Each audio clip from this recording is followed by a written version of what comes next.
Okay, chapter 13. The nature, the enjoyer, the consciousness. Okay. So this is the beginning of the Jnana section of Bhagavad Gita.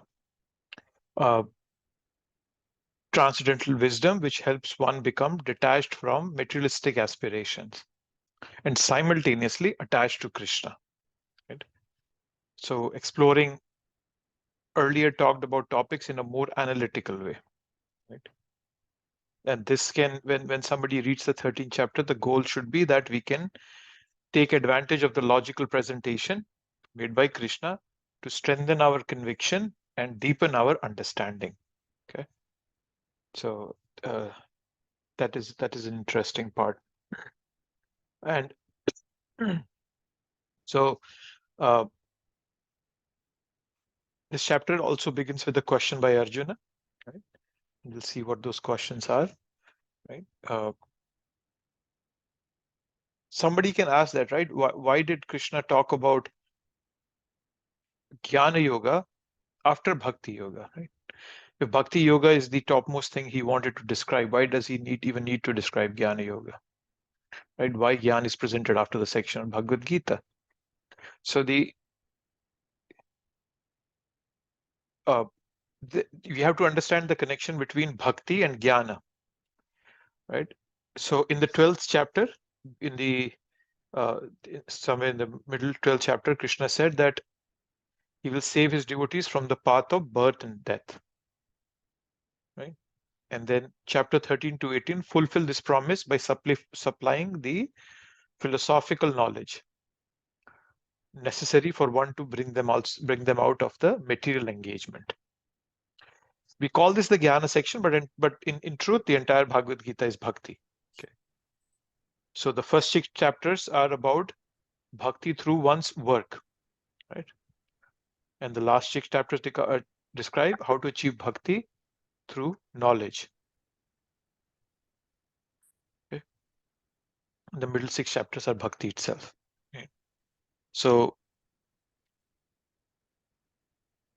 without the touch of Bhakti, both of them are useless, karma and jnana.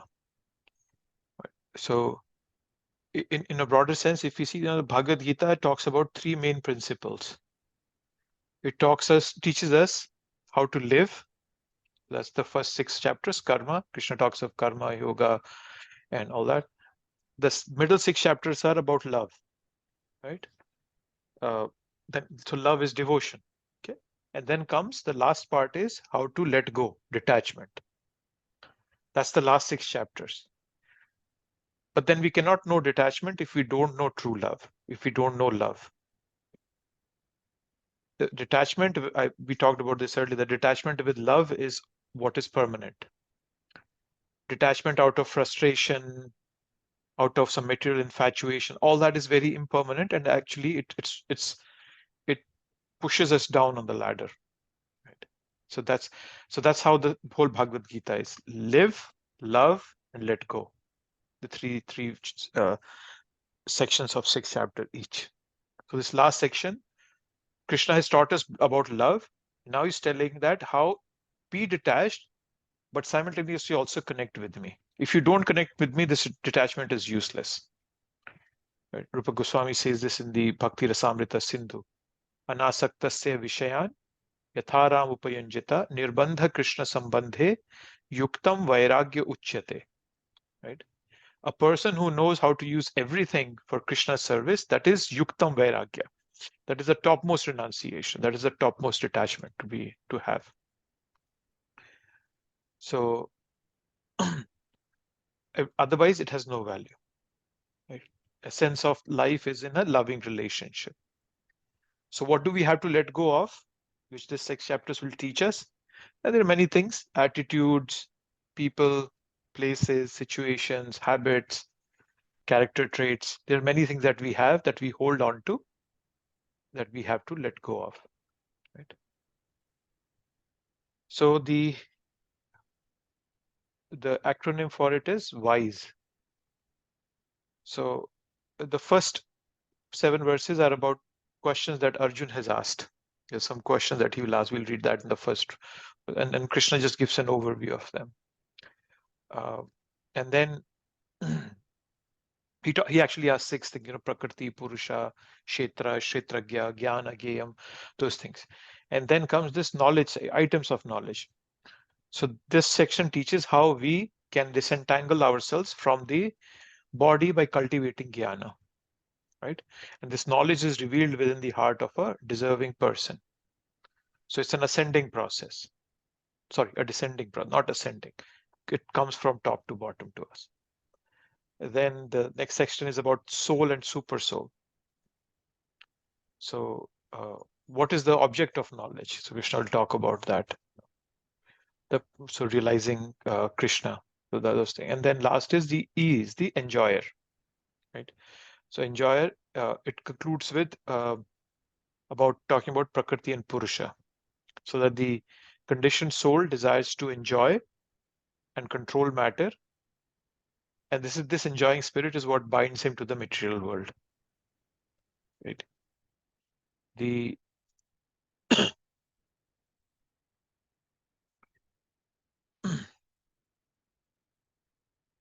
so yeah, so this is the section. So let's see what is the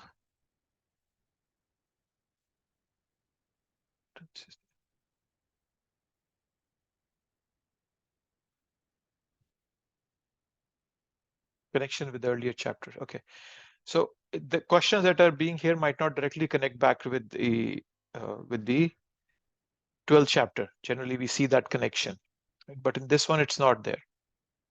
Right? So sometimes when we meet a learned teacher, right? Some Maharaj comes and gives a class. So yes, he may teach about one subject, but we don't necessarily just discuss that one subject with that person. We can ask questions, general philosophical doubts also, right? So Arjun has heard some terms in his life and he wants some clarifications. So not every section will be connected to the earlier chapter. I just want to highlight that. And Prabhupada gave the name nature, the enjoyer, and the consciousness. But before coming to this, let's see the first verse, then you will understand this better.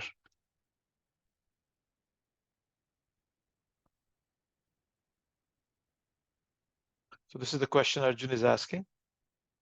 Arjun said, "Oh, my dear Krishna, I wish to know about..." Oops, are you seeing this? No, you're not seeing this.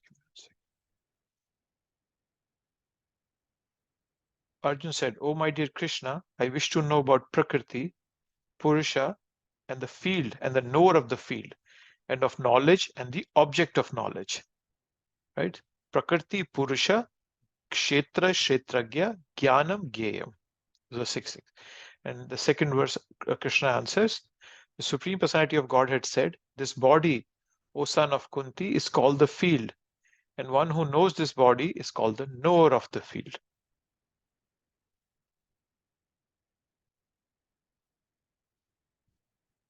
One who knows this body is called the knower of the field. Yeah, so this is the beginning of this chapter. So Arjuna's Prakriti, Purusha, Kshetra, Kshetragya, Jnanam, Geyam. Right? So he's saying, what is Purusha, what is Prakriti? I wish to know. Veditum means to know, right? So that's what he's asking. So Krishna is replying right away. Idam shariram kaunteya. He says that this body is called the field. This is the Kshetra. Okay. And the one who knows this body is called the Kshetragya. Is the knower of the body. Right. So I, as a living entity, I am the knower of this body. Right. So this body becomes my field, and I am the knower of this field. Right. So Krishna is not telling who is the knower. He's just saying that one who knows is called the knower. Right. So yeah.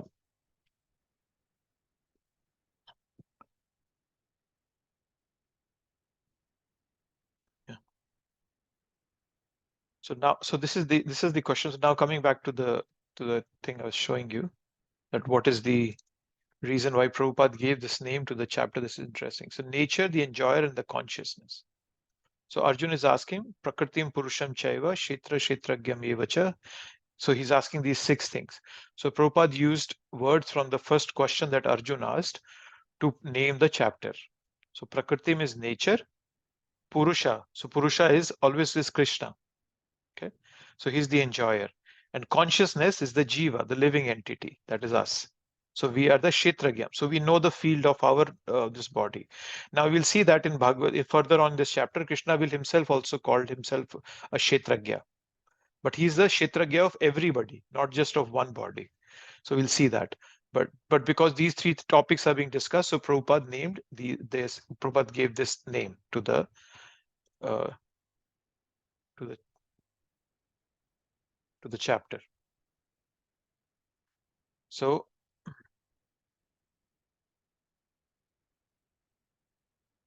okay.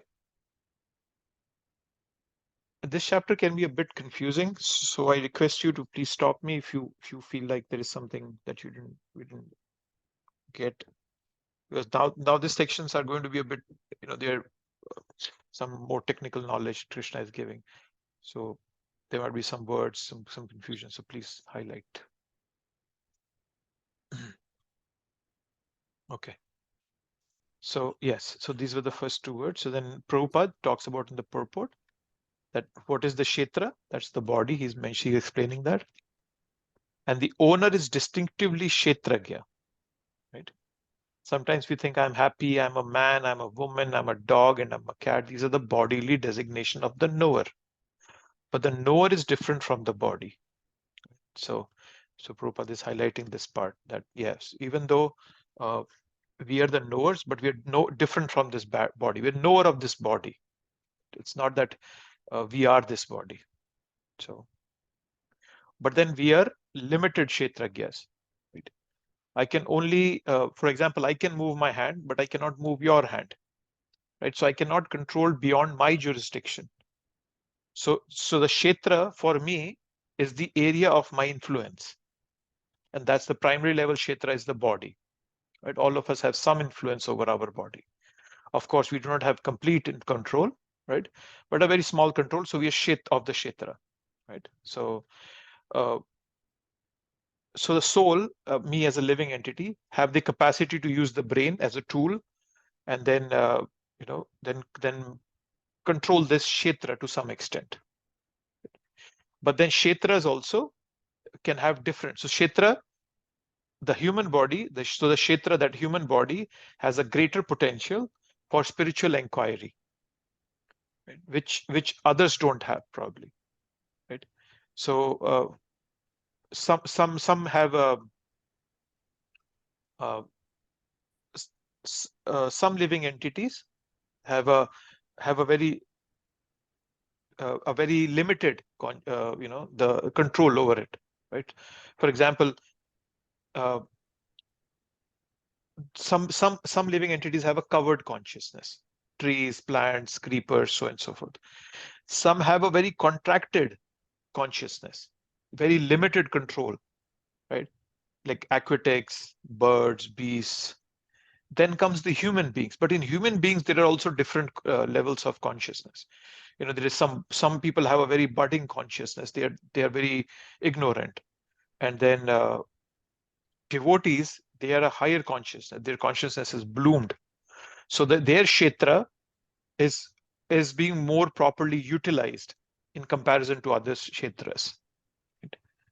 So that's something to understand. So even though a kshetra means the body, but then the kshetra can be different for different living entities and different control, different potential in each one of them. Right? But we human beings have this potential for spiritual inquiry, which others don't have. So Prabhupada is saying that the owner is distinctively kshetragya. This means that I know my field. Like I'm a male, I'm an Indian. So this awareness is kshetragya. See what else is Prabhupada saying. Okay.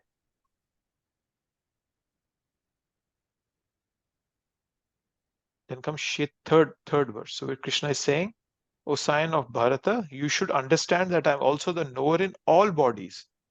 And to understand this body and its knower is called knowledge. That is my opinion. So he's telling now what is knowledge, jnanam and geyam. Is what he's saying. So that's the next. So who exactly is a kshetragya?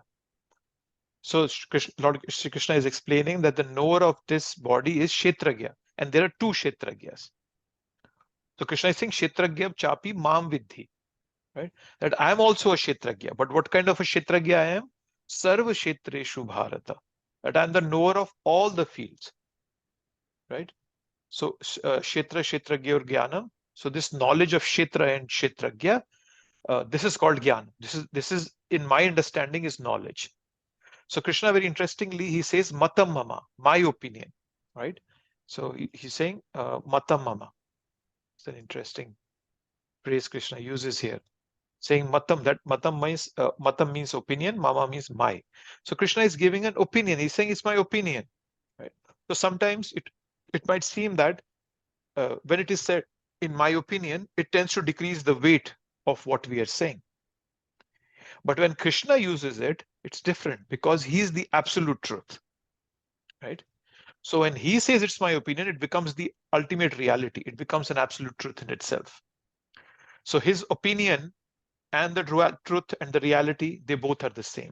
For me, it might not be always, right? So my opinion may coincide with reality sometimes, sometimes it might not, because my perception, my judgment is not accurate. But for Krishna, it's not that way. So Krishna is saying, according to Krishna, knowledge of matter and spirit is knowledge according to Krishna. That's the jnanam, right? So in modern science, we have a lot of knowledge about material world, but not much about spiritual knowledge. Right?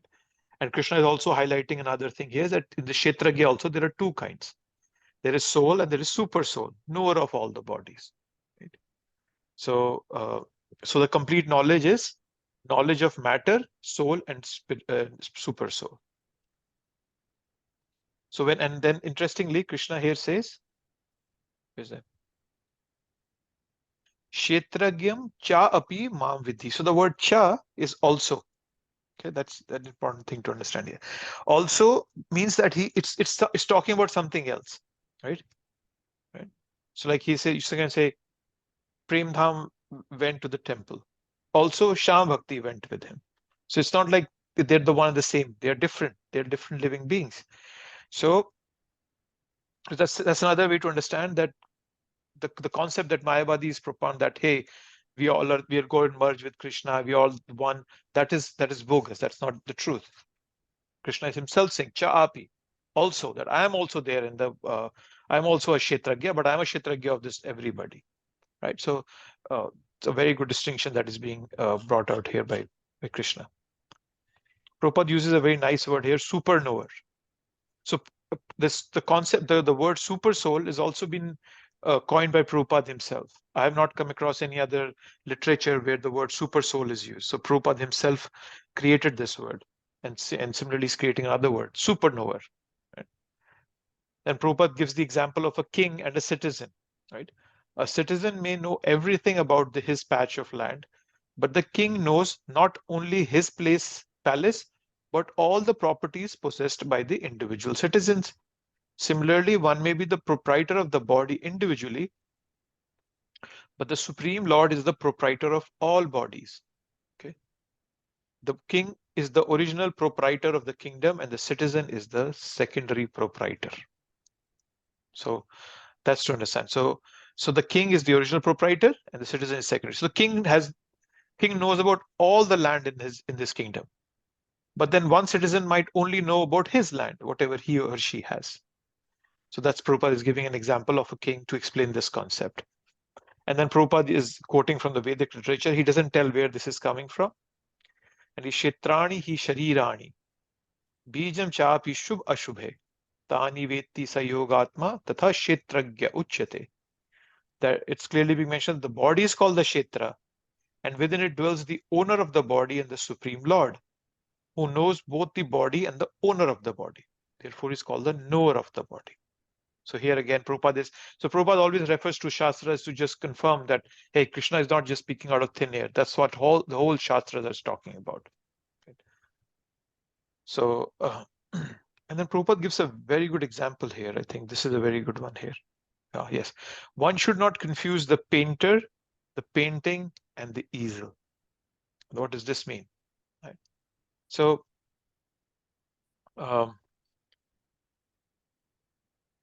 sometimes when Prabhupada uses analogies, they might not be complete, they might not be technically precise, for example, but they serve the point that Prabhupada is trying to make. That's more important. So the point is that the ultimate doer is the Supreme Lord. So he's like the painter, okay? And the easel, the canvas, and the paper on which painting is happening is the material nature. And the painting that actually the drawing that's coming up is the living entity who is having a particular kshetra, right? So that's the way to understand it. So the painter, painting, and the easel, okay, right? But then, as I was saying, it might not be technically precise because we have some free will, whereas the painting doesn't have any free will. So in that way, but then what Prabhupada is trying to make the point is that uh, Krishna is the ultimate. He's the ultimate knower. He's the ultimate kshetragya, and he controls. Right? So that's something to understand, that whenever you read an analogy by Prabhupada, don't try to understand it from all angles. It might not fit in there, but just try to understand it in the context Prabhupada is speaking about in the purport. Then it will fit perfectly. Okay. So Prabhupada is quoting Shvetashvatara Upanishad, Bhokta Bhogyam Preritaram Chamatva. Bhokta Bhogyam Preritaram Chamatva. Okay. So the Sarvam Proktam Trividham Brahmametam. So it's called Brahman. So the Jiva, the material nature, and the Supreme Lord can be referred to as Brahman, right? So as I was mentioning earlier, that the word Brahman is used interchangeably and accordingly in many places, right? Okay, so this is a good one. Let's see what else Prabhupada is saying.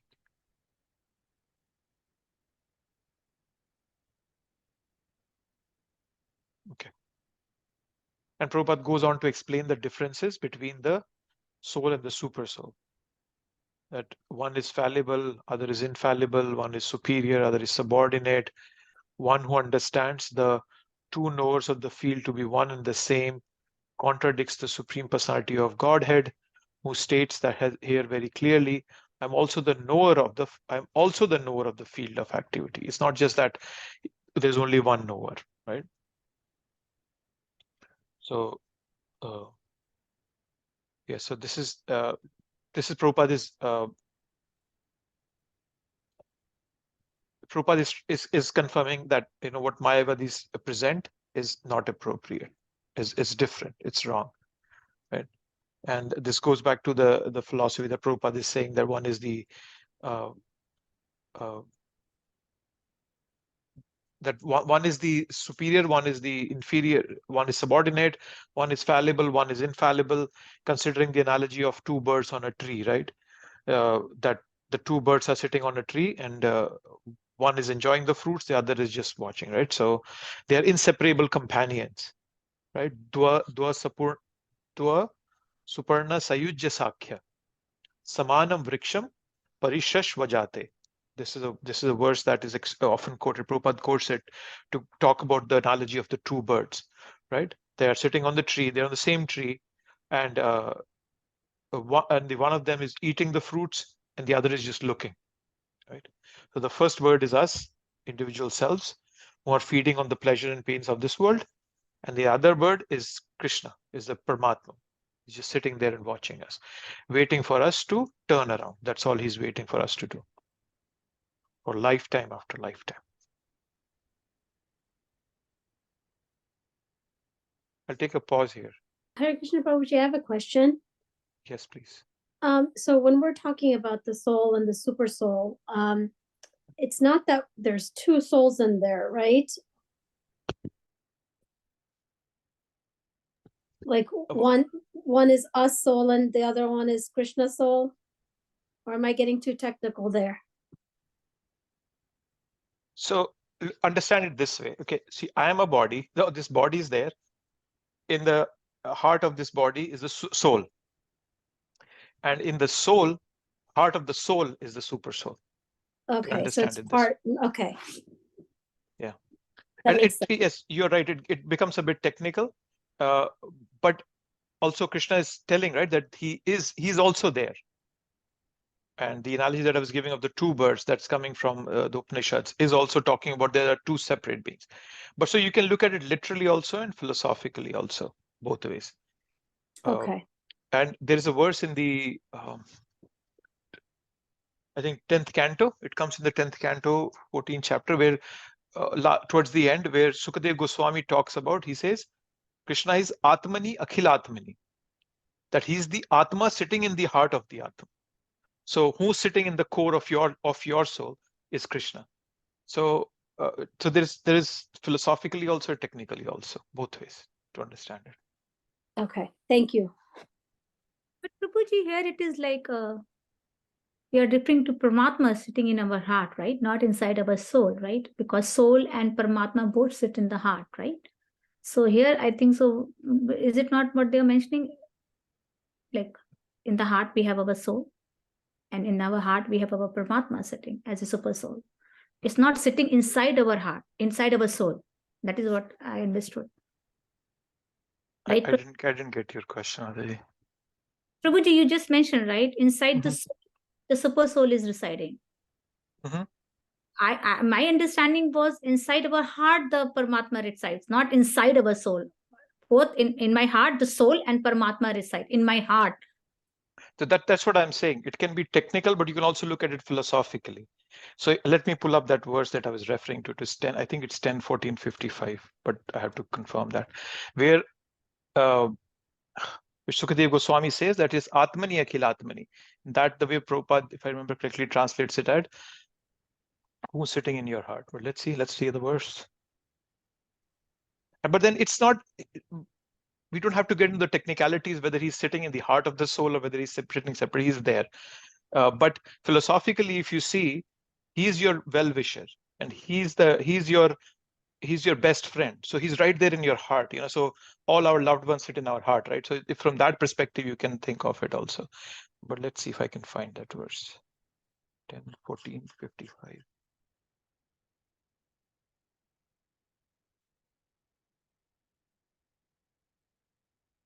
Yes, I found it.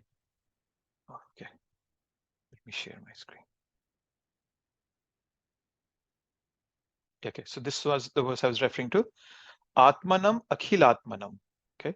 Krishnam enam avihitvam atmanam akhilatmanam jagadhitaya so apiyatra dehi va bhati mayaya. And what Prabhupada translates it as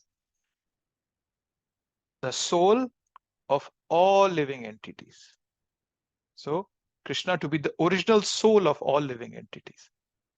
So the soul, if this body's soul resides in there, then where does the soul, the super soul or the original soul reside? He resides in the heart of that.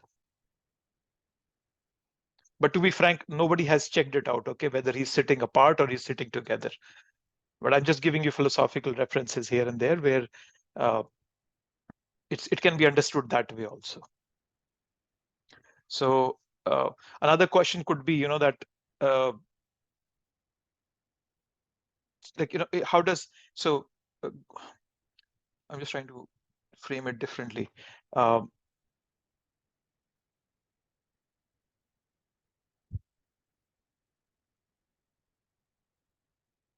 I can't think of a way to explain it. But yes, that's what I wanted to say. But did that make sense, or did that confuse you further? You can tell me it confused you.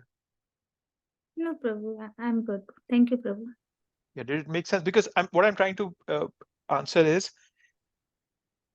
Krishna is sitting in our heart now. But because he's our well-wisher, he's the most, so he's sitting right at the core of our heart. He's the Atmanam Akhilatmanam, as the verse said. But then technically, nobody has gone and checked that, hey, that is it, where is he sitting? Is he within the heart? Or is it, is it outside the heart? Or is it sitting separately or sitting within it, right? So, and also we'll read when we move into this chapter that, and then the verse that I was quoting, the two birds, there it says that Krishna is the observer and the permitter, right? So that where the two birds are talking about two birds, they seem to be separate, right? One is separate and the other is separate. So we have to understand that both the things could also be a truth, right? Whether he's sitting within the heart or whether he's sitting separately. We had that for something material to be here and to be there. It's not possible, right? So I cannot be present here and also somewhere simultaneously, right? But then Krishna is infinite. So being spiritual, he can be present in many places at the same time. So the super soul can be in the heart of the soul, but at the same time, from one perspective, the soul is being an observer and a permitter. Right? Upadrashtanumantacha bharta bhokta maheshwara. That'll come in the 13th chapter, 27th verse, I think, this chapter. So there the role is different. So he's looking in the purpose of guiding the particular soul. So the soul, super soul, can be separate and guide us like a parent. Right? So whenever we talk about the concept of oneness and difference, so there's always some amount of inconceivability in it. If I could understand Krishna completely, then I become better, I become superior to Krishna. Right? Like we many times we say, right? I know in my heart of hearts that I will be best for this job, right? So, but that doesn't mean my heart has another heart in it. It just means that my most secret and the true thoughts, right? So I just try to understand that there is some amount of inconceivability we'll never be able to remove out of this picture. Okay. Thank you, Prabhu. Yeah. So, Hare Krishna, Prabhu. yes, Auntie.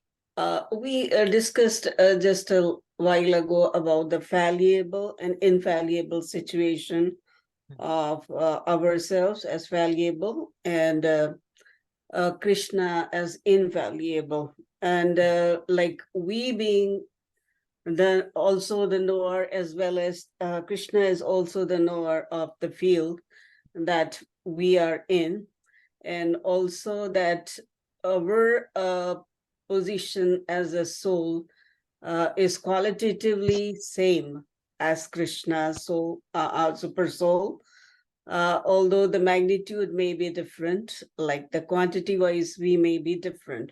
So how do we understand our fallible situation as compared to Krishna's infallible situation, we being the pure soul in general? The way to understand is that the word fallible, let me see what the meaning of the word fallible is.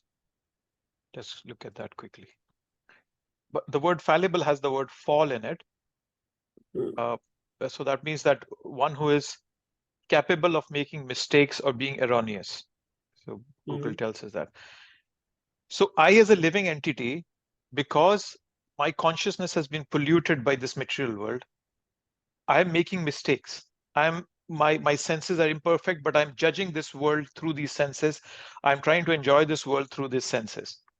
So I'm fallible because I am making mistakes again and again because my senses are imperfect. Whereas for Krishna, his senses are perfect. Okay. And he never makes mistakes. So he's infallible. So that's the way. So he as a super soul is, and when the where's that? Let me see if I can find that verse.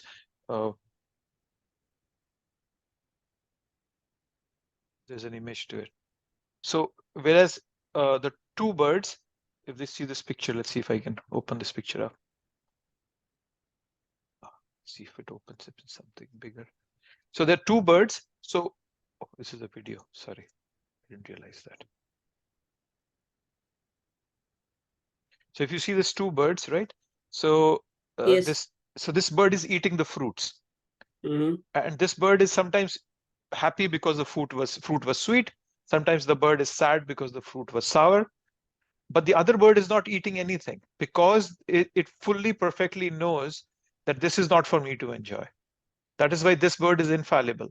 But I am fallible because I feel that there is something for me to enjoy here.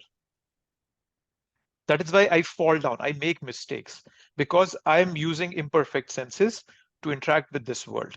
When the senses that you are in right now, the day they become perfect, they become pure, you will be able to clearly distinguish between right and wrong, where to invest, where not to invest your energies, and which fruit to eat, which not to eat, then you will be qualitatively similar to Krishna.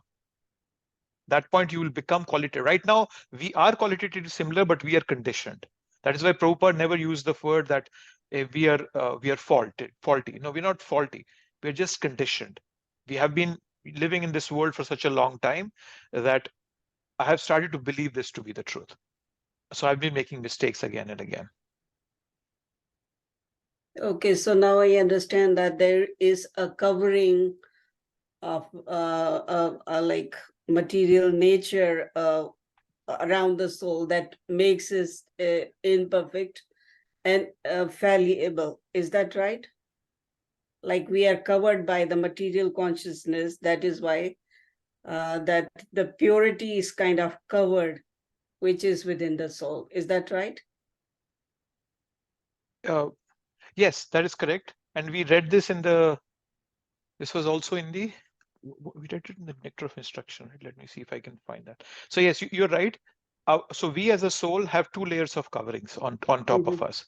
Right? This comes in the 7th chapter, right? Bhumi rapo nalo vayu kham mano buddhi revacha ahankara itiyamte bhina prakarashtada. The 7.4 Krishna tells us 8 things are there, material. So they cover us.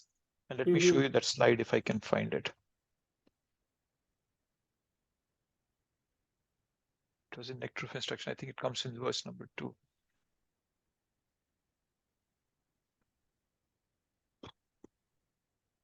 Okay, here it is.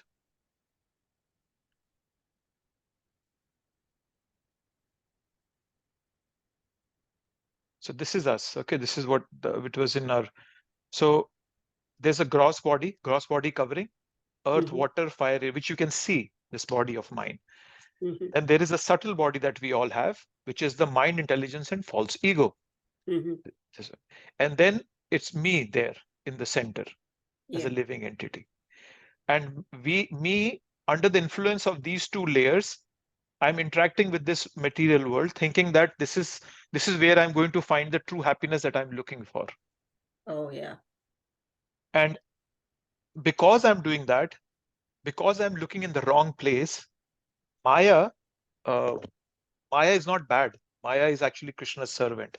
She comes, Durga, she comes with a 3-pronged, what do you call that? Trishul. She comes with that trident. She hits us with 3 different kind of miseries, which are given in the bottom. Adhyatmik, Adi Bhautik, Adi Daivik. Right? And we are constantly engaged in these 3 miseries. And I'm trying to run away from these 3 miseries. That's what my whole life is. When we say I'm happy, happiness is not that I'm actually happy. I'm just that day, I'm not suffering. That's all what happened. Happiness is, it's just that the misery has stopped for a minute and that makes me feel happy. That's not true happiness. True happiness comes when we connect with our ultimate desire. So if you remember, sometimes you were really happy at that moment. Even if it was very hot, the fan was, the light, electricity was not there, even then you were happy from the core, because that's the happiness we all are looking for. So this is, yes, so you're right, we have covering of 2 layers, and me as a soul, I'm interacting with the world using these bodies that I have. So that's the understanding. Yeah. So once this covering is removed, then we attain that pure true nature, and at that point particularly, probably we will not be infallible. Is that will not be fallible? Yeah. Yes. And it's not like you have to remove these coverings. Okay. Yeah. We can become pure within this covering also. Okay. But our soul, or me as a soul, have become so weak because of my constant interaction with this material world, that I have lost my true potency. And that's why when we chant, that's what we are asking: Krishna, please engage me in your service so that I can regain my true nature, or as your servant. That's what we ask when we sit down to chant. So right now I'm very weak, and that is why the chanting is like a medicine that I'm taking to get strong again. And then I can dictate this body. This is what I want to do, not this. So then it becomes, so within this, what I'm trying to say is, within this body also you can become perfect. Okay. Thank you very, very much. That was wonderful explanation. really cleared. I You're had welcome. that confusion. Thank you so much. You're welcome. Okay. So where were we? Anything else for anyone before I come to this chapter? As I said, is very technical. So please feel free to bring out questions. There can be some confusing terms. Kshetra, Kshetragya, Jnanam, Geyam, it's all that. So Krishna can make it. But then, as I said, we don't have to get into the technical details. Okay, don't try to memorize these technicalities. Understand the purpose behind it, and we will read about it as we go forward. And Prabhuji, just to add this, obviously our soul is covered by the 8 material energy, which you just described right now. And also, Prabhuji, we are also governed by these 3 modes, right? And that is the reason we're always committing these mistakes. Prakriti, Kriya, Mana, Nikura, Karmani, Karga, Ahakara, Vibhutatma, right? We have this shloka also, right, in the chapter. So I think so, chapter 2. So I think so that is the reason, right, Prabhuji? Because obviously these 3, our soul is covered by these 8 material energy, but at the same time, we are so much inclined, we are captivated by this mode of material nature. And that is why we are always swinging between ignorance, passion, and goodness. And obviously, once we rise above the mode of goodness, that is the time we'll be actually be the part and we obviously be the part and parcel of Krishna. But in terms of quality, also will be a true soul, and then we'll be free from all our contamination, right, Prabhu? Yes, the goal is to come out of the influence of these material modes, right? And we will see as we move forward, Krishna in the 14th chapter and the 17th chapter, he will give lots and lots of details about things in these 3 modes. He'll tell us about food in the 3 modes, about our determination in 3 modes. He'll tell about everything so that you can use that as a chart to compare where am I. We'll talk about in detail. Krishna just goes detail about these 3 modes because, yes, as you rightly said, that's the problem. That's what's holding us here. And Prabhuji, when we say we are the knower of this body, so when we say knower, what exactly means? Are we talking about the capabilities of this body, or we are talking about in terms of knower that we are not this body, we are soul? That understanding when we say we are the knower of this body, what exactly we mean by the knower of this body? Except that we are male, female, we are not dog, we are not elephant, that is what we know about this body, because had we known this body, the life would have been so easy, right? Actually, we don't know this body. Had we known Well, this body, you don't fully know this body, but some things you know, right? Even some basic facts, right? I'm a man, I'm a woman, I'm from India, and probably I'm 5'10" tall, and so basically superficial knowing of the body, right, Prabhu? yes, superficial knowing. Yes, yeah, it's not the concept that you are not a body or a soul, not that concept. No, this is the at this level, for example, yes, you said we don't know it completely. I don't know how am I breathing all the time. How am I breathing? How does my digestion work? How does everything get transported to each and every single cell in my body? So I don't know it fully, right?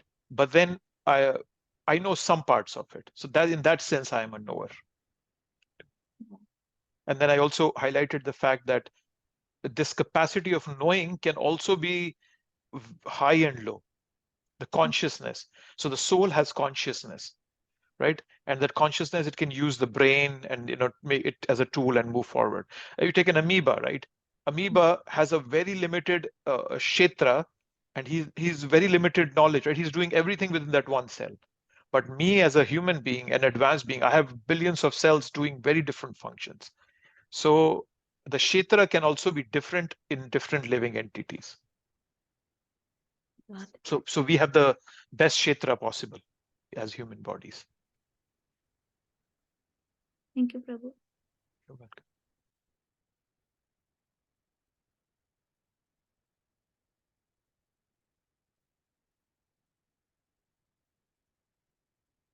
Okay, so let's move on. Where are we? So now, 3 verses we've done. Arjun's question, Krishna immediately answers him, knower, and then he also further on tells him, I am the knower in all the bodies. Kshetragyam chapi mam vidhi sarva kshetreshu bharata. That was the 3rd verse. And now Krishna will say, now please hear my brief description of this field of activity, how it is constituted, what its changes are, whence it's produced, who that knower of the field of activities is, and what his influences are. So this is the fourth verse.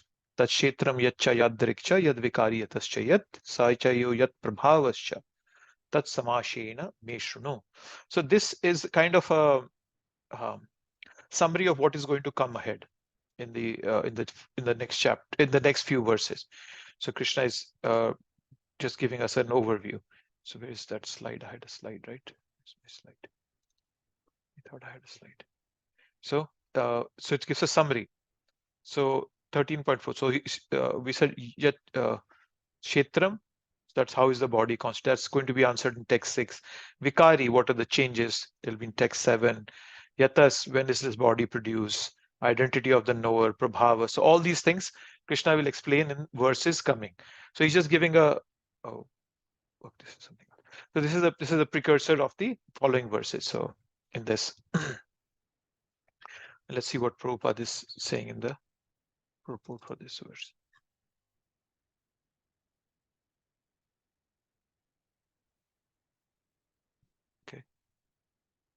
Okay, so Prabhupada is saying, but one should be careful not to consider the supreme personality of Godhead in every body to be one with the individual soul, the jiva. This is something like equating the potent and the important. Okay, so he's just giving an analogy, you know, potent and an important. If you try to put everything in, you know, say that the soul and super soul is the same. So that's the way you're bringing it together. Okay, so let's see 5. That knowledge of the field of activities and of the knower of activities is described by various sages in various Vedic writings. It is especially presented in Vedanta Sutra with all reasoning as to cause and effect. Let's see the Rishibhir Bahuda Gitam, Chandobhir Vividhay Pratak, Brahma Sutras Padeschaiva, Hetu Madbhir Vinishchitaha. So here the word is used as Brahma Sutra, and Prabhupada translates it as Vedanta Sutra. Is that verse? Vedanta Sutra. So Rishibhir. So Rishibhir means rishis have described this in the past. So the word Rishibhir Bahuda Gitam. So the Gitam can be a song or it can be a description. Right. So the word Prabhupada, as I was saying, Brahma Sutra has been translated as Vedanta Sutra. So the word Brahma Sutra has many names to it. Okay. Prabhupada preferred the word Vedanta Sutra to describe Brahma Sutra. So many places Prabhupada uses the phrase Vedanta Sutra. So what does this Vedanta Sutra mean? So the word Vedanta, if you see the word itself, Veda Anta. So it's the conclusion of all the Vedic philosophy. That's the way to understand it. So we know, right, there, we might not now discuss this, but there are 6 different schools of philosophy in India coming from the East. We have Patanjali Yoga, we have Sankhya, we have Vaisheshika, we have Mimamsa, and a couple of more, I forgot. But there are 6 of them. So what is the conclusion of all of them? Right. That is Vedanta Sutra, Veda Anta Sutra. Right. So, and the word, so he's saying, Krishna is saying, where is that? Rishibhir Bahuda Gitam, Chandobhir Vividhe Pratak, Brahma Sutra Padesh. The word Pada, Prabhupada is trying by the aphorism. So Pada is more like a chapter, like a unit of a prose, right? And the word Hetu Madhvir is logic. Where is that? Hetu Madhvir, cause and effect. So logic. Right. So Brahma Sutra Padesh Chaiva can be referred, Pada can refers to the section of the Brahma Sutra. Right. So the Brahma Sutra is largely based on logic. So the whole purpose of the Vedanta Sutra, the Brahma Sutra, is to explain how Brahman is the ultimate reality. Right. And how does it do it? It does it in a sequential progression, step by step. It explains how the various system of thoughts, like, you know, as I was mentioning, different Sankhya, Patanjali Yoga, right? How these, you know, how the highest truth is established. So, so here Krishna is quoting the authority. So he's saying that what he is speaking is spoken earlier by great sages, right? Chanda can be a particular way in which the Vedic hymns are recited, like a meter, right? So we can also refer to Chandogya Upanishad also. So that's where also the word Chanda comes from. But then, so what is being said is that all the Vedanta Sutra, what are they saying? What is the ultimate reality? Is the Vedanta Sutra, Brahma Sutra. So Krishna is highlighting that sages have spoken about it, and this is the ultimate philosophy. This is the ultimate truth, right? So that who is the knower of the field, knower of activities, and so that's been presented in the Veda Sutras through all the reasoning possible. Right? So let's see now what Prabhupada is talking about. Aham tum cha tathayena.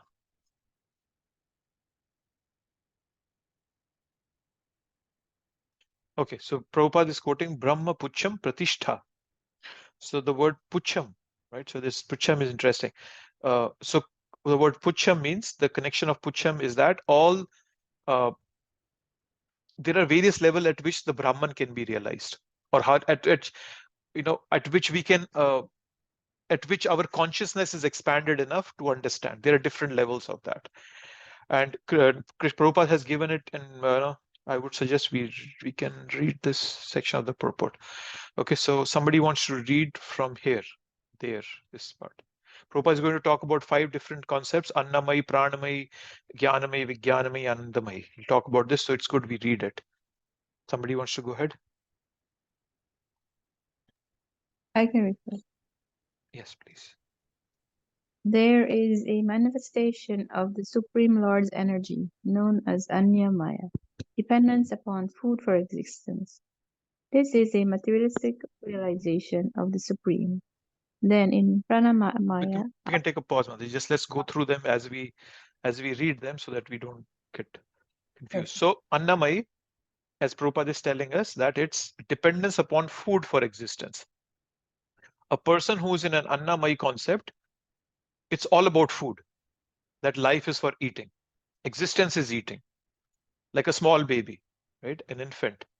He's always food. It is nothing else the baby is doing. It's all about food, right? So everything is food. Even when a baby puts everything in their mouth, right? Because everything for them is food, right? So their consciousness is not that developed. It's not a physical covering. It's a subtle covering, right? But the same baby can become an intelligent being within a few years. So a living entity can be in Annamaya mode, right? So that's one level of consciousness. Many animals, right? Basically Annakosh, where there's talking about just food. So that's the Annamaya concept. Just I wanted to bring out this. So there are 5 different. Yes, go ahead, Mataji, from here.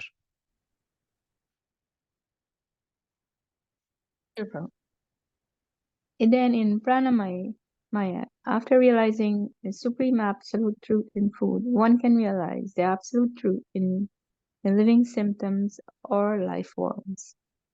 Yeah, so that's next level is Pranamaya. So then the basic is Annamaya, everything is food. Then in Pranamaya, we see everything in terms of its relevance to life, right? So it's Prabhupada is saying living symptoms or life forms, right? So we can realize the absolute truth. So sometimes, a baby can put something in the mouth which might be hot, and then the baby starts crying and understand that, oh, I cannot see everything as food. So that mode is that. So it's not everything is about food anymore, but it's also about living, about existence, about survival, right? The Darwin's theory is fit for animals, survival of the fittest, right? For animal, everybody wants to live, right? So animals are eating food and they're also afraid at the same time. If you see a bird when it's eating, it's always looking on the sides. Nobody's hopefully going to kill me. So that's Pranamaya concept. They have an eating concept, but then there's a bit about life form. So that's the Pranamaya concept. Then in this third one, right? Go ahead, Mataji. In Jnanamaya, realization extends beyond living symptoms to the point of thinking, feeling, and willing. Then Yes. there is Brahman realization. So then, yeah, this is the third one is Jnanamaya, right? So that's a subtle body. Annamaya, everything is perceived as food. Pranamaya, I may understand that I have existence and I have to maintain my existence, right? So that's quite bodily level of consciousness. In Jnanamaya, one becomes a philosopher. One starts becoming aware of more ideas, concepts, and he's aware of a subtle body at that time. So one starts thinking about, like, thoughts. What are my thoughts? So basically, people like, who like fine art, poetry, they capture inspirations from nature. That's kind of a mode of goodness, right? Pursuit of higher knowledge, but not on a spiritual level, just higher knowledge within this material world. So that's the level of Jnanamaya. So it's extending beyond the living symptoms of thinking, feeling, and willing. So they're not doing anything spiritual. They're just thinking, feeling, and willing. Okay, then comes the Brahman. Please go ahead. Then there is a Brahman realization called Vijnanamaya, in which the living entity's mind and life symptoms are distinguished from the living entity himself. Yeah, at the Vijnanamaya level, so one starts becoming aware of the Atma, right? Then we are able to distinguish between the body and the soul, right? And we kind of get an understanding that the soul is the basis of the consciousness, awareness, and all the actions which are happening within this body.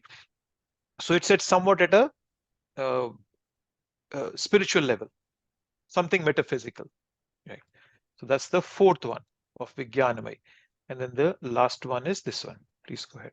The next and supreme stage is Anandamaya, realization of all blissful nature. Yes, so that's we become conscious of the Supreme Lord. Then there is supreme happiness happening in relation to it happens when we become purified. So there are different levels of consciousness, and Prabhupada is bringing all these out, all 5 of them out here. And this is very important. This is a very important concept that we should understand, that how there are different consciousness levels, right? So the reason, because Prabhupada is bringing it out, because Krishna is highlighting about the knower of the activities, and he's talking about the field of activities. Like, this body is my field. So this field can be different for different living entities and can have a different consciousness, how this field is being used, right? So for some, it's all about food. For some, it's about food and existence. For some, about it's beyond that. Okay, I have food, I live, I'm a human being, but then I'm going beyond that. I mean, I'm coming in a mode of goodness. Then from there, it becomes, I'm able to separate between myself as a body and a soul. And then there's Krishna, finally, Anandamaya. So there are different consciousness levels. So Prabhupada is saying that Brahma Pucham, there are 5 stages of Brahman realization, right? And when the word Brahman is being used here, as I was saying, Brahman means different in different places. At some places, Brahman means the soul. But then here, the Brahman realization that Prabhupada is talking about, stages of the ultimate is Krishna, the supreme stage. That's the complete Brahman realization. Okay.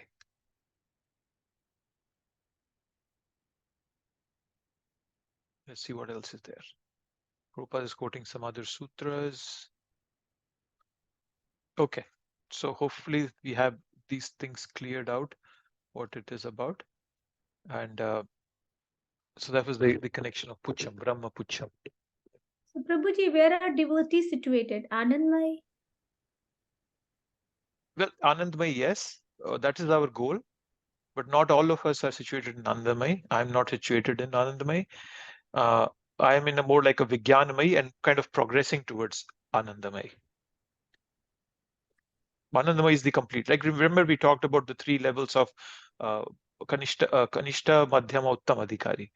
So you can basically think that probably these 3, the lower 3 might be, loosely fitting in the Kanishta Adhikari. And Vijnanamaya is more of Madhyama Adhikari, and Anandamaya is more of the Uttama Adhikari. And also another way we looked at the 3 levels is, right?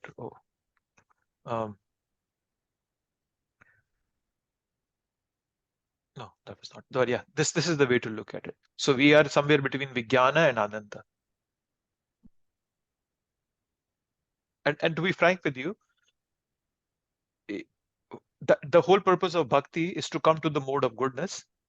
And once we come to the mode of goodness, everything becomes clear to us. Whatever Prabhupada has given us as practices, they bring us to the mode of goodness, and then everything becomes clear to us. But before that, we might fall down back and forth in some of these categories also. Sometimes I might be fearful for my existence. Even human beings you might see out there, they are fearful. Everybody is living in fear. What is going to happen to my 401k? Will I be even alive tomorrow? There is so much of war going on. These diseases are there. So some people are in fear. And so it's not that you will be always in one mode. But when we become devotees, then by constantly practicing the devotional practices Prabhupada has given us, we can establish ourselves easily in the Vijnanamaya platform at least. And then we can easily move towards Anandamaya. We won't fall down to the lower versions, Jnana, Prana, and Annamaya. But even human beings fluctuate between them.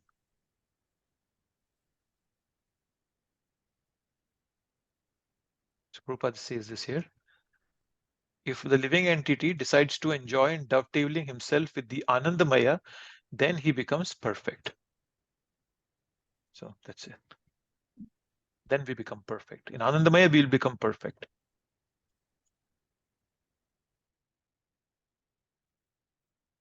Okay. So let's go to this 6 and 7. We'll probably wrap up after this because the 8th is Prabhupada. This is the first and only place where Prabhupada brings together 5 verses. 8, 9, 10, 11, 12. So we'll start that next week. So let's wrap up this 6 and 7. So now here, as we talked about, that 6th verse, 6 is how the body is constituted and what changes come in the body. That's the 7th verse. Okay. So this is an answer to what Krishna had briefly mentioned in 13.4. But I'll tell you all these things. So 6 and 7 is being now going to be talked about here. 6 and 7. Okay. Mahabhutani ahankaro buddhira vyaktam evacha indriyani dashaikam cha pancha chendriya gochara ichha dvesha sukham dukkham sanghatas chetanadhriti etat kshetram samashena savikaram udharatam. So now here Krishna is going to talk about what are the. Let me go back to the 4th verse. Description of the field of activity and how it is and what are its changes. Okay, so that's what Krishna is going to talk about in this chapter. So what is this body made up of? So Krishna is now telling that the 5 great elements: false ego, intelligence, the unmanifested, the 10 senses, and the mind, the 5 sense objects: desire, hatred, happiness, distress, the aggregate, the life symptoms, and convictions. All these are considered in summary to be the field of activities and its interactions. Okay, all field of activities and its interaction. So Krishna is now describing the Kshetra in more detail. Okay.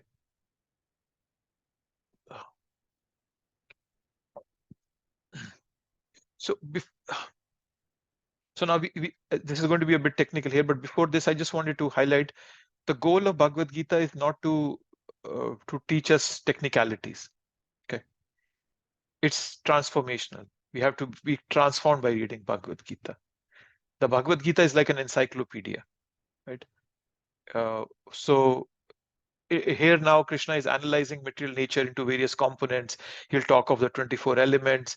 So, but the purpose is very different here. It's not to tell us about these technicalities. The purpose is here for us as seekers to be de-glamorize matter. The matter has become so we are so glamorized, enamored by this matter. Krishna is trying to remove that glamour out of it. That how the world's many tempting objects are made of material elements: earth, water, fire, air, ether. That's all. So Krishna is trying to de-glamorize this matter, as I said, right? So what happened that Sankhya means understanding this by analytical nature, analyzing this creation by analytical knowledge.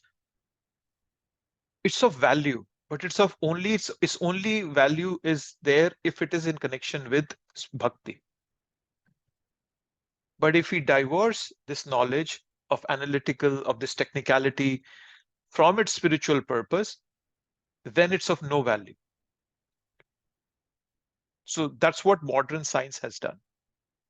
Yes, we can analyze matter. Okay, well, that's good. Right? So yeah, fine. They went and analyzed matter, but then it's of no value because it's not enhancing our spirituality, right? Because there is more reality beyond this matter, right? When we are reading the Bhagavad Gita, we can study this Sankhya, this analytical, these technicalities to the extent that it helps us in focusing on the spiritual reality, especially the supreme spiritual reality, Krishna. Otherwise, we can approach it functionally as we approach modern science, right?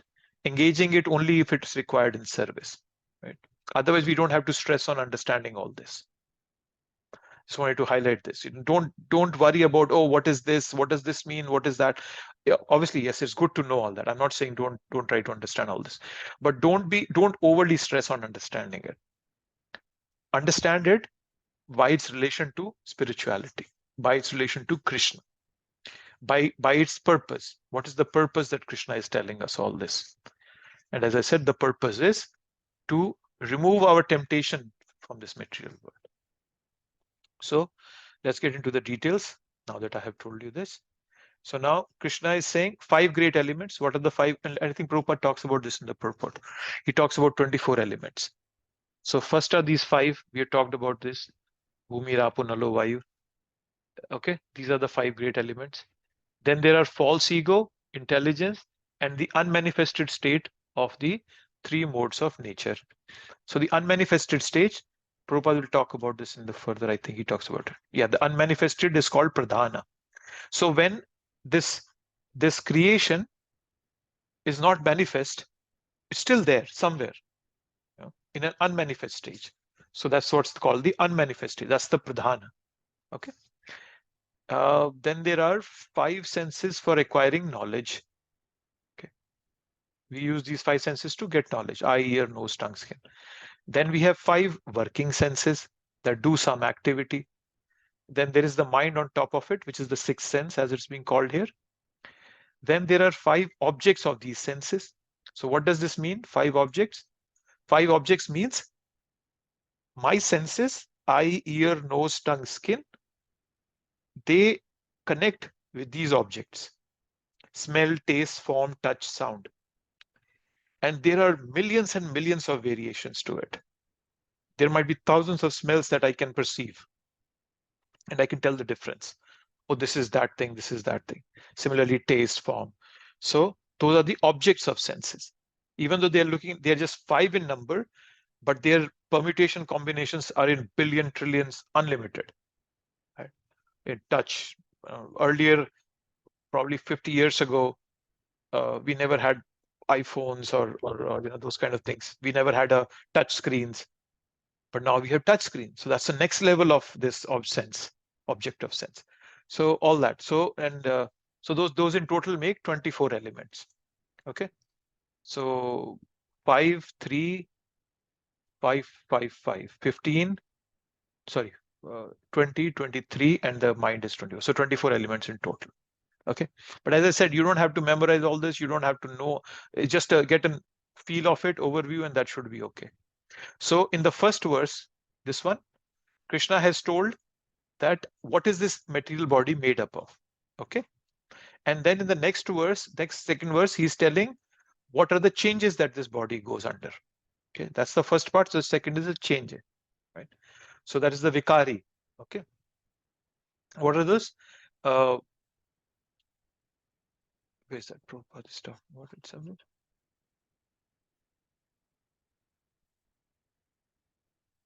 And then he says that the body is the representation of all these factors, and there are changes within the body, 6 in number. We all know those changes. So there are these 6 changes in number that happens to us. Okay. Ichha dvesha. So Krishna then told us vikari, what changes happen. So there is ichha dvesha, attachment and aversion, and then sukham and dukham come along with that.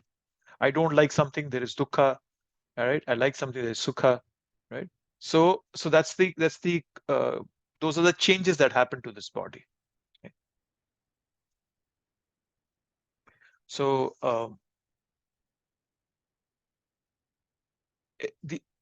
I heard this analogy of going to a movie theater to watch a movie, right?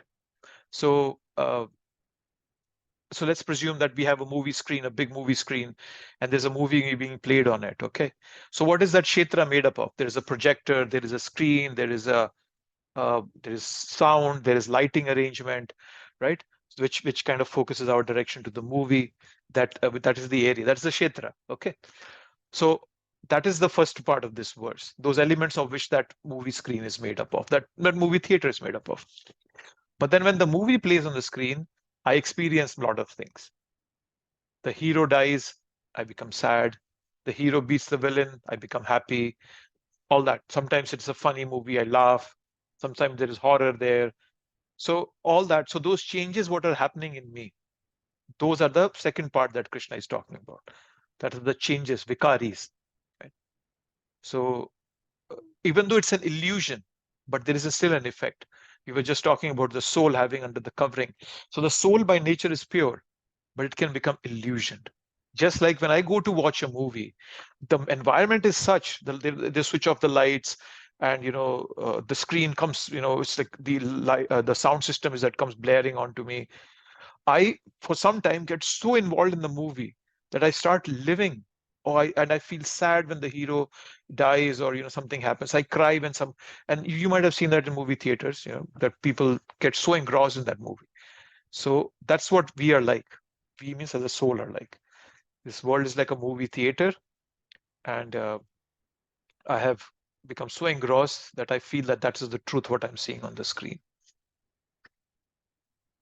So my whole life, my whole attention is focused on the movie, and whatever the changes are happening, even though that has nothing to do with me, but then that's what I start experiencing. So those are the vikaris which Krishna is talking about in the second, the 7th verse. So this way Krishna is defining kshetra and kshetrakya. So this is kind of a condensed definition of Sankhya that Krishna is giving. Okay, I won't go beyond this. If anybody had any thoughts, comments, please let me know. Please read the purports. As I said, it's a complex chapter. Might get a bit confusing sometimes.